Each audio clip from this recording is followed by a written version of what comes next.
جی ګرانو خوږو اورېدونکو کتونکو وحید خان تاجک یم په صدبر کلي کې موجود یم او دلته د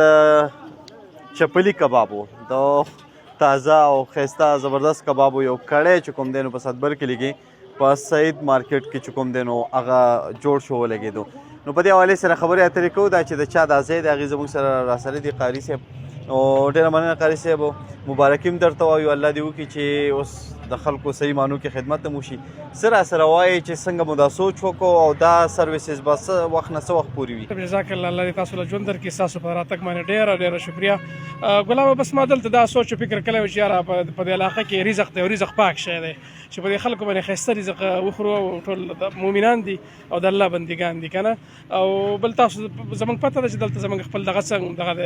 پروګرام څنګه دی نو موږ سوچ دا و چې یاره دې خلکو ته ښایسته رزق پیش کولی ورکړو دلته یو کړي ښایسته ضرورت او کسان هم چې کوم دی نو ما ډېر په تکلیف باندې 2 میاشتې دي ته ما انتظار وکړو د تخبیر نه مې راوستل ماشاءالله ډېر په ښایسته انداز باندې انشاءالله دلته دغه کېږي ګل احمد هوټل نه مې راوستي دي صحیح ده نو ښه ده لکه کارګر ته تکړه راوستې ځکه چې کمال همدغه سړي په لاسو کې چې کومې پخوي دغه شی دی جی او انشاءالله دغه شی به د ټول عمر دپاره د اخري ټیم دپاره به انشاءالله زموږ دغه لاسي او د الله رضا به زموږ جي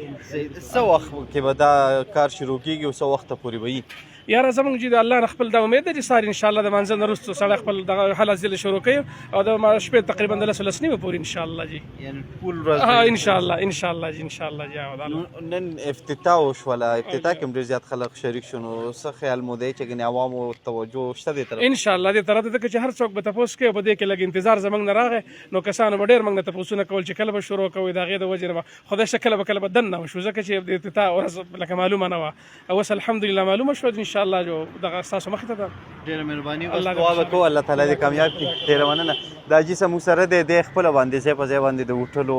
لوی لوی دغه لري نو عبدالجبار حاجي صاحب او تیمرګره کې باجوړ کې ځای په ځای هوټلې وي حاجي صاحب ډېره مننه راتګ باندې درته هرکلی م وایو او ستاسو څه خیال دی چې په صدبر کلي کې د یو ښه هوټل یا د کبابو والا کمی محسوسېدو ځکه چې کافي غټ بازار دی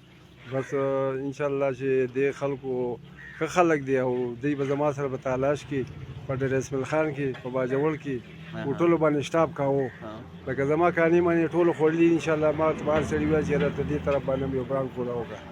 نو انشاءالله د قاري صاحب سید الله په تعاون باندې په دې مارکیټ کې دا ځای کولاو کړو او انشاءالله موږ به داسې شی ورکوو چې نن یې څوک وکړي سبا بیا مل راځي دې کې به داسې څه وي چې نن یې وخوري سبا بیا راځي قیمه به سپیشل وي که نه انشاءالله چې پېښور خلک کباب یادوي د جلیل کباب او چې په هغه باندې زما کباب نو د کاریګر نه تپوس کولی شي او لکه خوړی یم په خپله باندې شي یو ځل یې څه وخوري سبا به تا ته م وایي بل ته م وایي چې خامخا صدبر کې د جبار هوټل ته ځان رسوه صحیح ده دا راته ووایه چې زیاتره هوټلې داسې وي چې هغې کوشش وي چې نور هم ورسره کار روان کړي نو دا شروعات خو د کبابو نه وشو خو نور ارادې لرئ په دې کې به جي زموږ سره روش میلاویږي کابلي پولاو به میلاویږي دوبۍ بریاني به میلاویږي هر قسم راکاړي تکه به میلاویږي چکن بریاني به میلاویږي یعنې یو پوره هوټل شو چې څوک موږ ته په ټلیفون باندې ډینګ وکړي دا څه شی غواړي انشاءالله هغه ته به میلاویږي مهرباني ډېره مننه دا به صدبر کلي کې د چپلي کبابو ځای کولاو شو او حاجي صاحب را سره خبرې اترې وکړلې نیکسټ کبابونه آغاز وشو خو نور پسې به دغه کانې چې د نو هم شروع کوي نو په دې سیمه کې د یو ښه هوټل شدید کمی و